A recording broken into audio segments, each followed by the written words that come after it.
नमस्कार, जय हिंद दोस्तों बीएसएससी देखिए बीएसएससी का जो है अभी आपका प्लेटफार्म का प्रैक्टिस सेट स्टार्ट किया हुआ है। और अभी आप देखेंगे इसमें आपका वॉल्यूम 1 प्रैक्टिस सेट है। इसमें हम बहुत सारा सेट अपलोड भी कर दिए हैं। जो आज का हमारा सेट होने वाला है ये आपका सेट नंबर 12 नंबर का है। ठीक है, इसमें आप देखेंगे तो आपका 24 प्रैक्टिस सेट दिया गया है, 12 सेट आपका और बचा हुआ है। और दोस्तों आप सभी को बता दें कि इसका आपका वॉल्यूम 2 भी सेट आ गया है। ठीक है, तो अगर आप सभी लोग चाहें तो ये किताब जो है मार्केट से ले सकते हैं। मार्केट में ये किताब जो है अवेलेबल है। चलिए वीडियो को शुरू करते हैं। तो ये रहा हमारा 12 नंबर का सेट। देखिए पहला बोला है कि 1986 में राजीव गांधी की सरकार ने लोकतंत्र के लिए पंचायती राज संस्थाओं का पुनरुत्थान और विकास पर एक समिति की नियुक्ति किसकी अध्यक्षता में किया है। तो इसका देखिए सही आंसर हो जाएगा LM सिंघवी हो जाएगा। ऑप्शन नंबर जो है ए सही आंसर हो जाएगा। देखिए LM सिंघवी समिति की महत्वपूर्ण सिफारिश है, जिसमें से देखेंगे तो पंचायती राज संस्थाओं को संवैधानिक रूप से मान्यता देनी चाहिए। ग्राम पंचायतों को अधिक व्यवहारिक बनाने के लिए गांवों को मान्यता दी जानी चाहिए। गांवों के एक समूह के लिए न्याय पंचायतों की स्थापना की जानी चाहिए। उसके बाद ग्राम पंचायतों के पास अधिक वित्तीय संसाधन की स्थापना की संसाधन की होनी चाहिए। ठीक है, तो इस प्रकार से आप यहाँ पे देख सकते हैं। अगला प्रश्न है, निम्नलिखित कथनों में से कौन सा कथन सही है। सही पूछ रहा है। देखिए राज्यसभा के 12 सदस्यों को राष्ट्रपति द्वारा जो है नामित किया जाता है, यही हमारा जो है सही हो जाएगा। अब इसको समझते हैं कि राज्यसभा में अधिकतम सीटों की संख्या कितना है, तो 250 हो जाएगा। ठीक है, और वर्तमान में राज्यसभा में 245 सदस्य हैं। सूची 1 और सूची 2 को मिलान करके बताना है। पंचवर्षीय योजना और आरंभ वर्ष दिया गया है। देखिए इसका आप आंसर देखेंगे तो जो आपका 5वीं पंचवर्षीय योजना दिया गया है यह आपका हो जाएगा वर्ष 1974 हो जाएगा। और जो दूसरा पंचवर्षीय योजना दिया गया है यह आपका हो जाएगा 1956 में हो जाएगा। ठीक है, 8वीं पंचवर्षीय योजना आपका वर्ष 1992, 7वीं पंचवर्षीय योजना जो है आपका वर्ष 1985 हो जाएगा। आप ऑप्शन जो है अपने हिसाब से अरेंज कर लीजिएगा। अगला है कि पिछड़े एवं विकासशील देशों के लिए रोलिंग प्लान का सुझाव किसके द्वारा दिया गया था। तो ये किसके द्वारा दिया गया था, तो देखिए आपका हो जाएगा जी मिडल हो जाएगा। ऑप्शन नंबर जो है चौथे का ए होगा। रोलिंग प्लान के अंतर्गत अनवरत प्लान जो है चलती रहती है। निम्नलिखित में से किस लोक नृत्य का संबंध असम राज्य से नहीं है। देखिए असम राज्य से नहीं है, तो देखिए इसका उत्तर आप देखेंगे तो आपका बघाई नहीं है, बाकी नट पूजा है, चोंगली है और बिहू, ये सब आपका इसमें शामिल है। ठीक है, बात करेंगे हम कि पांडवानी नवारानी, ये सब आपका जो है कहाँ का है, तो छत्तीसगढ़ का है। निम्न में से कौन अर्थशास्त्री राष्ट्रीय आय पर दूरगामी कार्य किए हैं। इसका सही आंसर हो जाएगा VKR राव, है ना, VKR राव हो जाएगा। ऑप्शन नंबर जो है 6 का डी होगा। भारत के प्रथम अर्थशास्त्री आधुनिक भारत के दादा भाई नौरोजी को माना जाता है। ठीक है, एकाधिकार का अर्थ क्या है। देखिए एकाधिकार का अर्थ आप देखेंगे तो एकल विक्रेता हो जाएगा। ऑप्शन नंबर जो है 7वें का सी सही आंसर होगा। अंतर्राष्ट्रीय तिथि रेखा कौन सा है। अगर आप अंतर्राष्ट्रीय तिथि रेखा देखेंगे तो 180 डिग्री देशांतर हो जाएगा। ऑप्शन नंबर जो है हमारा 8वें का डी होगा। बात कर लेते हैं कि दो देशांतर के बीच की दूरी को तय करने में 4 मिनट का समय लगता है। कोणार्क मंदिर के देवता यानी कोणार्क मंदिर जो है उसमें कौन से देवता विराजमान है, तो आपको पता है दोस्तों, सही आंसर हो जाएगा सूर्य देवता, है ना। ऑप्शन नंबर जो है ए सही होगा। बात करेंगे कि मार्तंड का जो सूर्य मंदिर है कहाँ पर स्थित है, तो कश्मीर में स्थित है। भारतीय संविधान का कौन सा अनुच्छेद राज्य सरकार को ग्राम पंचायत गठन का निर्देश देता है। ग्राम पंचायत, तो इसका सही उत्तर देखेंगे तो अनुच्छेद 40 हो जाएगा। ऑप्शन नंबर जो है क्वेश्चन नंबर 10 का ए सही उत्तर होगा। भारतीय संविधान के 73वां संविधान संशोधन अधिनियम 1992 द्वारा जो है पंचायती राज को संवैधानिक या फिर वैधानिक दर्जा जो है दिया गया है। आगे क्वेश्चन है क्वेश्चन नंबर 11, बोले कि अवध राज्य को किसने ब्रिटिश भारत राज्य में जो है विलय किया है। इसका सही उत्तर हो जाएगा लॉर्ड डलहौजी हो जाएगा। ऑप्शन नंबर जो है 11 का सी होगा। देखिए अवध राज्य को कुशासन के आधार पर विलय कब किया गया था, तो 1856 में किया गया था।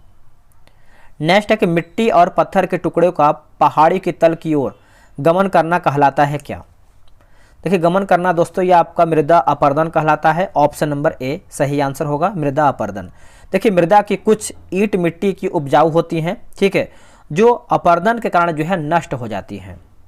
अगला है कि प्लूटो रिको खाई निम्नलिखित में से किस महासागर में स्थित है?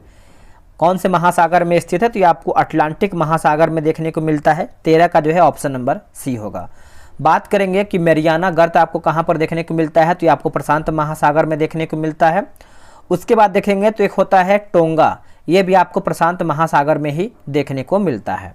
चलिए नेक्स्ट क्वेश्चन है, बोला कि बूश बेल्ट घास स्थल पाए जाते हैं कहाँ पर? तो इसका आंसर देखेंगे तो दक्षिणी अफ्रीका में देखने को मिलता है। ऑप्शन नंबर जो है 14 का सी हो जाएगा। एक हमारा दोस्तों होता है पटाना, तो ये आपको श्रीलंका में देखने को मिलता है। एक होता है पुस्ताज हंगरी का घास, ये आपको पुस्ताज जो है आपका हंगरी का घास का मैदान है जो कि हंगरी में देखने को मिलता है। सूर्य से दूरी के अनुसार सबसे अंतिम ग्रह कौन सा है? सबसे अंतिम पूछ रहा है, तो सबसे अंतिम देखेंगे तो ये आपका हो जाएगा नेपच्यून होगा, है ना। क्रम के अनुसार आप देखेंगे तो आपका नेपच्यून आएगा।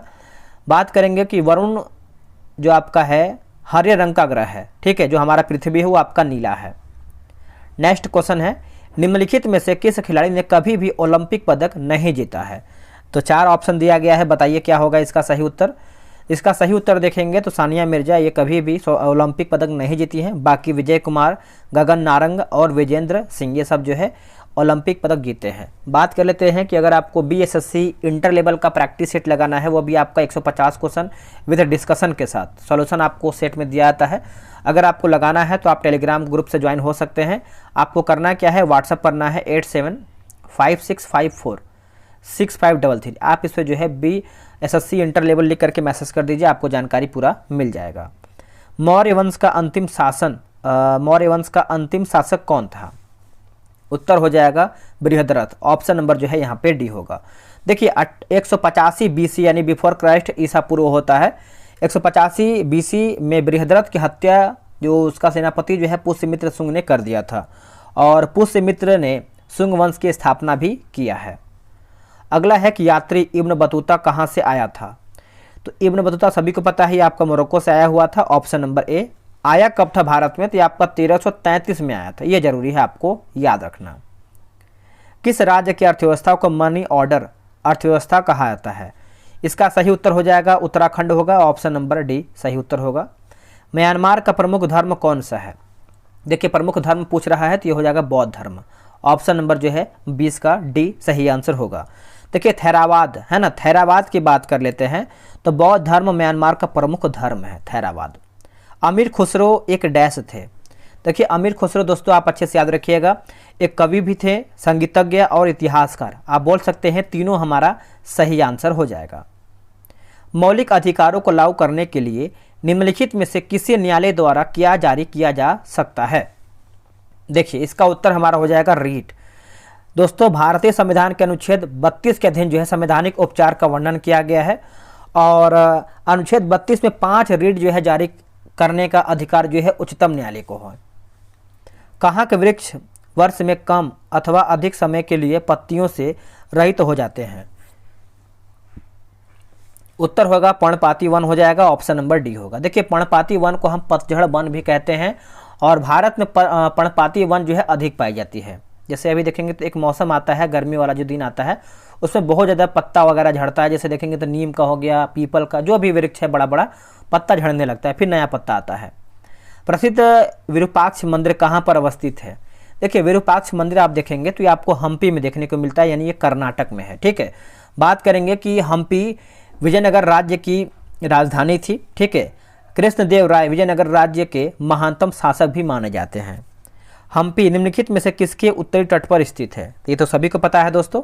इसका सही आंसर हो जाएगा तुंगभद्रा हो जाएगा 25 का ऑप्शन नंबर ए। अभी मैंने आपको बताया है कि जो ये आपका हम्पी है कर्नाटक में ही स्थित है, और विजयनगर साम्राज्य पर 4 वंशों ने शासन या फिर शासक किया है। अगला है कि गोलकुंडा के मुस्लिम राज्य का उदय किस प्राचीन हिंदू साम्राज्य के अवशेषों पर हुआ है? सही आंसर देखेंगे तो आपको हो जाएगा वारंगल होगा। ऑप्शन नंबर ए सही होगा। देखिए अलाउद्दीन खिलजी के समय प्रताप रुद्रदेव तृतीय वारंगल के शासक थे। ठीक है, ये पॉइंट नोट कीजिएगा। वारंगल के काकतीय वंश की स्थापना किया गया था। ठीक है, वारंगल में काकतीय वंश की स्थापना की गई थी। फारस से आने वाले अब्दुल रज्जाक की हम्पी यात्रा के समय दक्षिण भारत में विजयनगर का शासक कौन था?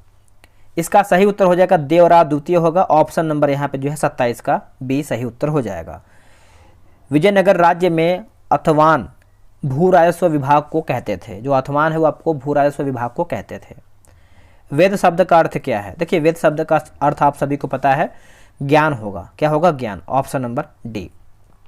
सांभर लवण झील कहाँ पर स्थित है? देखिए सांभर और लवण झील जो है ये आपको राजस्थान में देखने को मिलता है। ऑप्शन नंबर डी होगा। ठीक है, एक सेकेंड, 29 नंबर है ना? हाँ सही है, राजस्थान में ही देखने को मिलता है। सांभर झील भारत का सबसे बड़े खारे पानी का झील है, ये आप नोट कीजिएगा। बात करेंगे सुकना झील, तो ये आपको कहाँ पर देखने को मिलता है? सुकना झील चंडीगढ़ में देखने को मिलता है। ठीक है। अनुपम झील जो है आपको बिहार में कैमूर वन्यजीव अभ्यारण्य में स्थित है। आगे हमारा पॉइंट क्या है कि भारत में सबसे पहली रेलगाड़ी जो है कब चलाई गई है? तो सबसे पहले पूछ रहा है तो ये हो जाएगा वर्ष 1853 में। ऑप्शन नंबर बी होगा। और दोस्तों ये आपको पता होगा कि मुंबई और ठाणे के बीच में 34 किलोमीटर की दूरी, मतलब इतना ही जो दूरी है शुरुआत में तय किया गया था 16 अप्रैल 1853 में। ठीक है, लॉर्ड डलहौजी के समय में भारत में रेल का परिचालन शुरू हुआ था। निम्नलिखित में से वह नदी कौन सी है जिनका उद्गम भारतीय क्षेत्र में नहीं है? तो भारतीय क्षेत्र में नहीं है तो ब्रह्मपुत्र का नहीं है, बाकी महानदी का है, रावी हो जाएगा, चिनाब भी इसमें आपका शामिल है। देखिए ब्रह्मपुत्र नदी को तिब्बत में सांगपो कहते हैं, ये पॉइंट आप अच्छे से याद रखिएगा। और ब्रह्मपुत्र नदी को अरुणाचल प्रदेश में दिहांग कहते हैं। तो दो नाम, एक चीज़ है और दो नाम से अलग अलग जगहों पर जाना जाता है। डैश को स्वतंत्रता आंदोलन की ग्रैंड ओल्ड लेडी कहा जाता है किसको? तो यह हो जाएगा Aruna Asaf Ali. Option number B होगा। निम्नलिखित में से कौन ताशकंद समझौते से संबंधित है? ताशकंद समझौता, तो इसका सही आंसर हो जाएगा लाल बहादुर शास्त्री। ऑप्शन नंबर यहाँ पे जो है 33 का बी होगा। देखिए लाल बहादुर शास्त्री के समय 1965 ईस्वी में पाक भारत के बीच जो है युद्ध हुआ था। आगे क्वेश्चन, जनगणना 2011 के अनुसार जनसंख्या घनत्व का सही अवरोही क्रम किन राज्यों का है? तो अवरोही क्रम की बात कर लेते हैं तो ये हो जाएगा बिहार होगा, बंगाल और केरला। फिर से पढ़ लेते हैं, बिहार, बंगाल और केरल। ऑप्शन नंबर ए सही होगा। आमेर महल कहाँ पर स्थित है? देखिए आमेर महल आप देखेंगे तो ये आपको जयपुर में देखने को मिलता है। कहाँ पे? जयपुर में। Option number A. Sawai Jaisingh Jaipur के प्रसिद्ध शासक थे, ये आपको पता होगा। और बात कर लेते हैं कि सवाई जयसिंह को खगोल विद्या में रुचि भी था। आगे प्रश्न है, निम्नलिखित में से कौन सा एक बाघ संरक्षित स्थल नहीं है? तो इसका सही आंसर हो जाएगा सुल्तानपुर नहीं है। देखिए सुल्तानपुर जो है झील अभ्यारण्य हरियाणा में अवस्थित है। बाकी सरिस्का, मानस और बांदीपुर, बांदीपुर आपको कर्नाटक में देखने को मिलता है। मानस जो है आपको असम राज्य में देखने को मिलता है।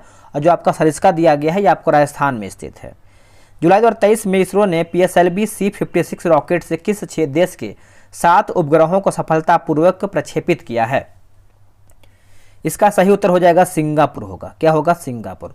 ऑप्शन नंबर जो है 37 का ए सही उत्तर हो जाएगा। चलिए नेक्स्ट हमारा क्वेश्चन क्या है, अगला हम क्वेश्चन देख लेते हैं। भारत पर हुणों का आक्रमण किसके शासनकाल में हुआ था? तो किसके शासनकाल में हुआ था? तो ये आपको हो जाएगा स्कंदगुप्त। ऑप्शन नंबर ए। देखिए स्कंदगुप्त हुण को पूरी तरह जो है परास्त कर दिया था और स्कंदगुप्त को अंतिम महान गुप्त शासक भी माना जाता है।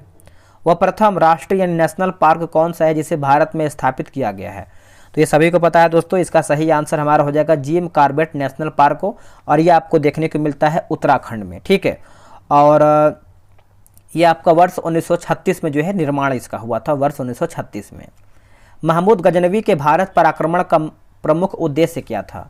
प्रमुख उद्देश्य आप देखेंगे तो यह हो जाएगा मध्य एशिया में एक बड़े साम्राज्य की स्थापना के लिए धन संग्रह करना, है ना। तो ऑप्शन नंबर जो है 40 का डी सही उत्तर होगा। अगला है निम्नलिखित में से तजाकिस्तान की राजधानी कौन सा है? तजाकिस्तान, तो यह हो जाएगा दुशांबे होगा। क्या होगा? दुशांबे। ऑप्शन नंबर जो है 41 का बी होगा। बात करेंगे तजाकिस्तान की राजधानी क्या है, तो ये आपका दुशांबे है। उज्बेकिस्तान की राजधानी का नाम है आपका ताशकंद है। ठीक है, और क्या बताते थे आपको याद हो जाना चाहिए, जैसे रीगा देखेंगे तो रीगा कहाँ का है कमेंट कीजिएगा। एक देखेंगे ओमान का राजधानी, तो ये मस्कट हो जाएगा, मस्कट। जुलाई अगस्त 2023 के दौरान बर्लिन यानी जर्मनी में आयोजित विश्व तीरंदाजी चैंपियनशिप में कितने भारतीय तीरंदाज द्वारा स्वर्ण पदक प्राप्त किए गए हैं? उत्तर होगा 3। ऑप्शन नंबर सी सही होगा। अंग्रेज द्वारा सर्वप्रथम कहवा यानी कॉफ़ी बागान लगाए गए थे कहाँ में? तो ये आपका चिकमंगलूर जनपद में हो जाएगा। ऑप्शन नंबर ए। या कहाँ पर पड़ता है चिकमंगलूर? तो ये आपको कर्नाटक में पड़ता है। ठीक है, कर्नाटक में देखने को मिलता है। भारत में सबसे अधिक कहवा कर्नाटक में ही उत्पादित होता है। उपन्यास द ओपियम ट्रॉफी के लेखक कौन है? ओपियम ट्रॉफी, तो ये हो जाएगा खुशवंत सिंह। क्या होगा? Khushwant Singh. Option number B सही उत्तर हो जाएगा। निम्नलिखित में से कौन लोकसभा के प्रथम अध्यक्ष यानी स्पीकर थे?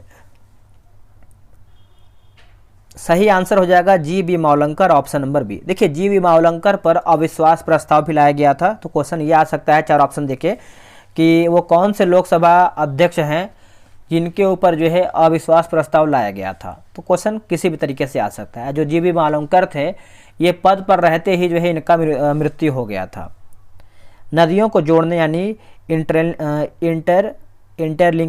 इंटरलिंकिंग ऑफ रिवर्स के कार्यक्रम के अंतर्गत डैश नदी से केन नदी को जोड़ने का कार्य जो है निर्माणाधीन है। इसका आंसर आप देखेंगे तो ये आपका बेतवा हो जाएगा, ऑप्शन नंबर डी सही होगा। मैक्सिको की खाड़ी और लेब्राडोर सागर निम्नलिखित में से किसके भाग हैं?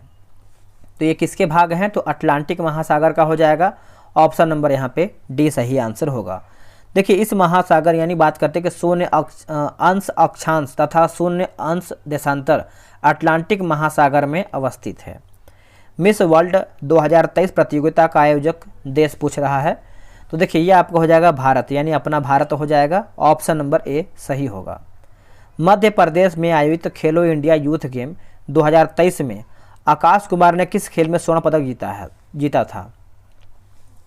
तो ये हो जाएगा तलवारबाजी, ऑप्शन नंबर यहाँ पे 49 का सी होगा। जुलाई 2023 में कौन सा देश संघाई सहयोग संगठन यानी एससीओ का स्थायी सदस्य बना है? तो इसका सही आंसर हमारा हो जाएगा ईरान होगा। क्या होगा? ईरान। ऑप्शन नंबर जो है ए सही आंसर हो जाएगा। अब आते हैं 51 नंबर पे। देखिए अपने रेल नेटवर्क को कौन सा राज्य द्वारा 100% विद्युतीकरण करने वाला भारत का पहला राज्य बन गया है? तो पहला राज्य बन गया है, ये बन गया है हरियाणा बना है। कौन बना है? हरियाणा। ऑप्शन नंबर सी सही होगा। आगे हमारा क्वेश्चन है दोस्तों, क्वेश्चन नंबर 52। बोला कि आंख की रेटिना पर बनने वाला प्रतिबिंब समानुपाती होता है। समानुपाती होता है, तो देखिए इसका सही आंसर आप देखेंगे तो प्रतिबिंब का आकार वस्तु का आकार है ना, तो ऑप्शन नंबर जो है 52 का डी सही आंसर हो जाएगा। देखिए आंख के रेटिना पर बनने वाला प्रतिबिंब उल्टा और वास्तविक होता है। आगे प्रश्न है, अनुदैर्घ्य तरंग संचरण में विरलन के स्थानों पर माध्यम का घनत्व व दाब सामान्य अवस्था की तुलना में होती है। देखिए 53 का आप देखेंगे तो ये आपका कम हो जाएगा, ऑप्शन नंबर बी। बोला कि लाल और हरा रंग को मिलाने से कौन सा रंग बनता है? उत्तर हो जाएगा पीला रंग बनता है, ऑप्शन नंबर सी सही होगा। अगला कि जर्मेनियम क्रिस्टल में आबंध है। जर्मेनियम क्रिस्टल में आबंध है, तो ये हो जाएगा सह संयोजी हो जाएगा, ऑप्शन नंबर बी सही उत्तर होगा। यह आपका बोला कि एक गेंद को निर्वात में 49 मीटर प्रति सेकंड की चाल से ऊपर फेंका जाता है। उच्चतम बिंदु तक पहुंचने के लिए उस गेंद द्वारा लिया गया समय होगा। देखिए इसका सही आंसर आप देखेंगे तो 5 सेकंड हो जाएगा, ऑप्शन नंबर सी सही होगा। परम शून्य तापक्रम पर अर्धचालक की चालकता होती है, तो यह हो जाएगा शून्य होता है। क्या होता है? शून्य। ऑप्शन नंबर ए सही होगा। कैथोड किरणें हैं, कैथोड किरण है तो इलेक्ट्रॉनों की धारा क्या होगा? इलेक्ट्रॉनों की धारा होगा, ऑप्शन नंबर ए। देखिए कैथोड किरणें केवल उच्च ऊर्जा वाले इलेक्ट्रॉनों का पुंज है। मानव शरीर में कहाँ पाचन एवं श्वसन मार्ग एक दूसरे को अतिक्रमिक करते हैं? अतिक्रमिक करते हैं, तो यह हो जाएगा ग्रसनली होगा। क्या वो ग्रसनली हो जाएगा? सॉरी ग्रसनी है ना, ग्रसनी में, ऑप्शन नंबर ए सही होगा। ग्रसनी यह नासा गुहा के ठीक पीछे स्थित होता है। आगे क्वेश्चन है कि लोहा लौह चुंबकीय होता है। लोहा जो है आपका लौह चुंबकीय होता है, तो 770 डिग्री सेल्सियस कम ताप यानी 770 डिग्री सेल्सियस से कम ताप पर, ऑप्शन नंबर डी होगा। अगला किस में एल्यूमिनियम नहीं होती है या फिर नहीं होता है?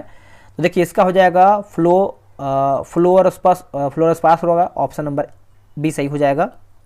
अब देखिए जितना भी आपका क्वेश्चन सही होता है 75 जीके जीएस में से, तो आप कमेंट किया कीजिए। इससे क्या होता है कि दूसरा कोई भी मोटिवेट होता है कि हाँ इस सेट में इतना क्वेश्चन सही हो रहा है, मेरा इससे कम हो रहा है, तो कहीं ना कहीं तैयारी और करना चाहिए।